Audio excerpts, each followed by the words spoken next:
I'm going to talk to you today about what it was like and how it happened, how I married a narcissist. Well, I saw this lady on the internet and we met. We hit it off pretty well straight away, and a relationship developed from there. I recently split up with a woman who had no children but didn't want to cross over and get married, so I thought, no, I'll put enough time into that, let her go.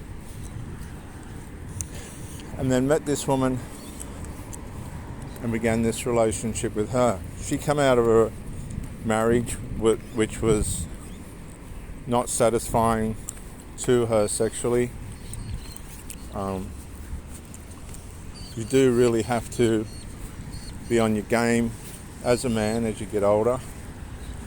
This woman was late 40s at the time. The husband wasn't very fit. Consequently, this had an impact, obviously, on his performance in the bedroom. This woman got tired of it, and there was other reasons as well. I was blindsided by the focus on the sexlessness, and I think that was sort of a bait. I think the thing behind that, and this is what these people can do, if you can provide me with sex, then you'll have a great relationship. But what that does is it blindsides you to what the real issues probably were. And the real issues were to do with behaviour, her selfish behaviour, which I was blindsided to, which is my own fault. Because these people will mirror you and keep you, again, in another dimension, blindsided to what's actually going on. So I noticed that there was some lies. She said that she'd been split up for 6 months, but the truth of the fact of the matter was she was only split up for 3 months. Now, as soon as you're with somebody and they're telling lies, my advice is to get out of that relationship straight away. Don't entertain it. Because if somebody's got the capabilities of lying to you at the start of a relationship, they're going to have no trouble lying to you in the pressure of the relationship when things get really tough. They're going to lie to you. And so that was a red flag that I ignored, because I was conscious of the lie. I knew that she was telling lies. That wasn't the issue. The issue for me was, and this is where I've had to learn, I ignored the lies. That was my fault and my doing. I ignored the lies right at the start. And when you meet somebody and they're whinging and whining about the person that they've been with, that's another alarm bell, because what's happening there is they're projecting the trouble they possibly caused onto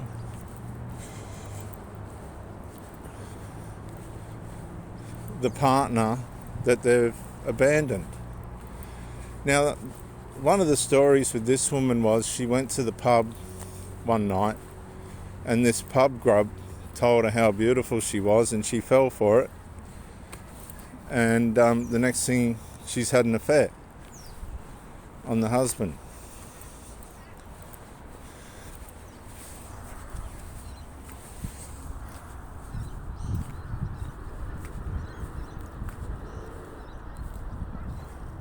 So hang on, what's... Still recording. Getting anything? Yeah, good. And this then was the beginning of the demise of the relationship. The husband, because I spoke to him, I got on well with him. He said to me that he found out what was going on. She'd lied. He was an addict. This is the mentality of these women. This grub that she met at the pub was an addict, and just a grub, just one of these pub grubs, and caused all sorts of trouble for this woman. He borrowed money, lots of money off her, and never paid it back. Encouraged her to use drugs. This is the mentality of these women. And more or less couldn't have cared less about her. He just pumped and dumped her. And this cost this woman her marriage. She gave up marriage to that. And there was no resolve. She was determined to let that marriage go no matter what happened. She was determined to let it go. And had no consideration to who it was going to affect, how the consequences were going to play out. This is before I met her. Right, you get all the backstory later. And the damage that she did to her husband, her children, and more so to herself. And this happens all the time. This is before I even come along. If I had known all this, because they play the victim. The predator at the start, their predator chameleonizes itself as the victim. She wasn't the victim at all. It was her own character and personality flaws, her selfishnesses, that assassinated the marriage. Completely assassinated it. Now, how do I know? Because the same thing happened to me after I married her. Exactly the same thing happened. Exactly the same thing happened. How are you, mate? And so, when I met this woman, she was living with a son. And this is where my journey with emotional incest really began to manifest at a whole new level, because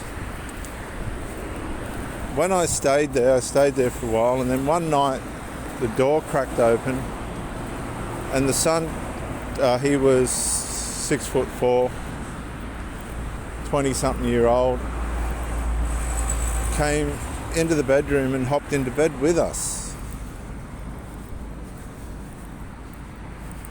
I was not happy with that. I didn't think that was healthy. You might argue that. 6'4", 18-year-old, morning.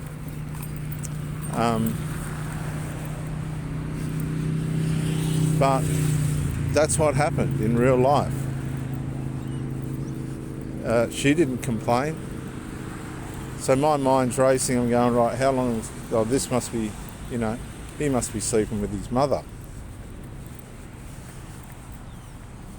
And I saw an element of how that could work, but not while there's a strange man in the bed. That one I couldn't work out. So I left. And when I left, something in my mind was saying, don't go back, don't go back. And I didn't listen. So red flag number 2, I didn't listen. I should have. But see, your determination and your commitment to somebody that you're sleeping with can blind you from the alarms and alerts that are going off inside you to say to you, this is not a person that you really need to be mixing yourself with. So we got over that and carried on. But what began to happen was the son began to abuse his mother because he didn't agree with her being in a relationship. Not only that, she was getting and giving a lot of getting from and giving to a lot of attention to the relationship. So to cut a long story short, we talked about this young man getting into bed with us and decided that, that's not the way to go and it won't happen again. But it did happen again. But this time I threw the leg over, pretending that I was going to have sex with her, and they jumped in the air like a couple of scared cats. He ended up abusing his mother and the next day moved away to live with his father. So we went on. And we ended up getting married. She said it was the best day of her life. I couldn't believe that because she didn't act. The actions that followed it did not match those words. So we're going along and everything seemed to be fine. And we went on a honeymoon to Bali for 2 weeks. And it was really nice. We're at this resort, and when you're at a resort, there's all different people, isn't there? You can't control that. And there was a woman there from New Zealand that my wife was talking to, and I said hello to her, and that I wasn't interested in. I was just married. And the wife accused me of wanting to have sex with her. Because I get up early and do laps at the pool, and this woman was down there doing laps at the pool as well. And I've gone, no, I can't accept that. That's not true. Because if I did want to have had sex with her, I would have. Simple as that. I didn't want to. That was never the point or the issue.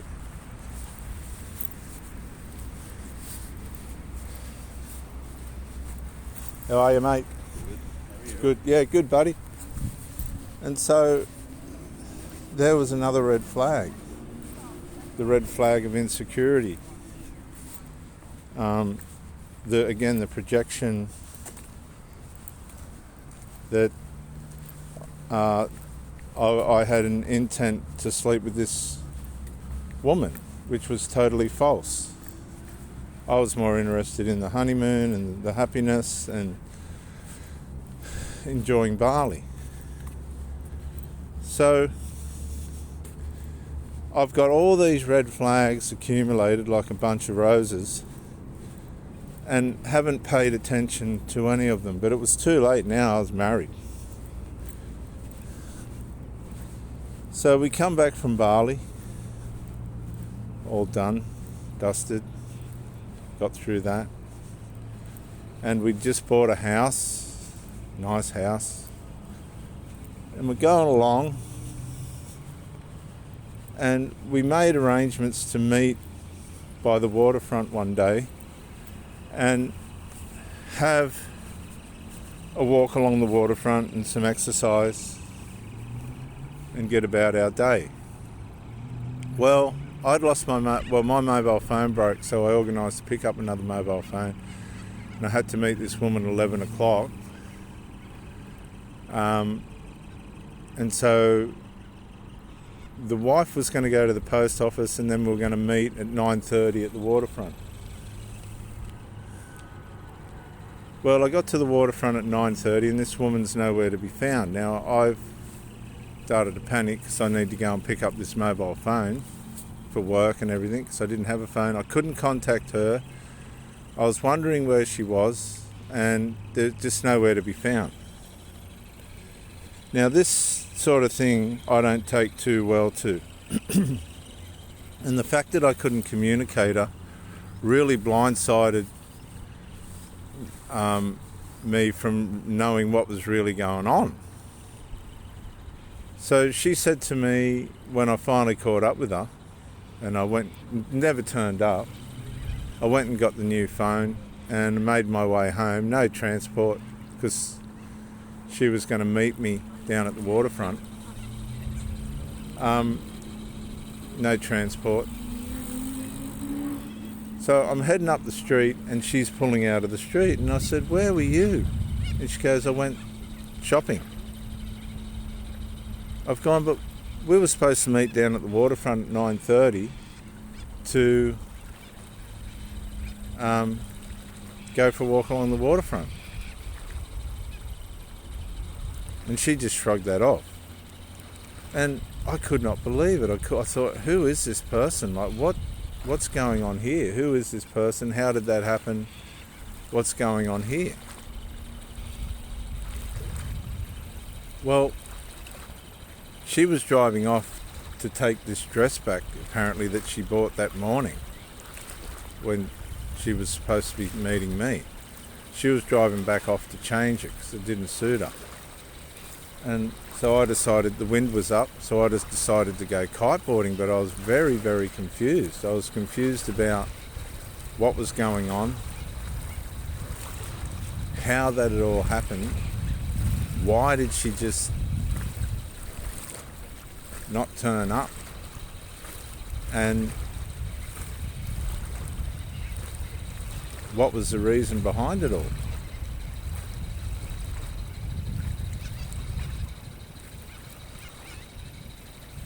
Well, the reason behind it all was starting to unfold. This woman was a covert narcissist, and it was starting to manifest. But it only started to manifest after we were married. And all the signs were there, all of them. But I didn't know anything about narcissism at the time. I knew about the carnal, sinful nature and how it behaves, and I was interpreting it at that level. But covert narcissism and overt narcissism, I didn't know anything about. And I'll continue this talk in the next session on I Married a Narcissist. This is part 1 with Reverend Dr. J.W. Morrison, theologist, Central Coast, New South Wales, Australia. See you in the next talk. Bye for now.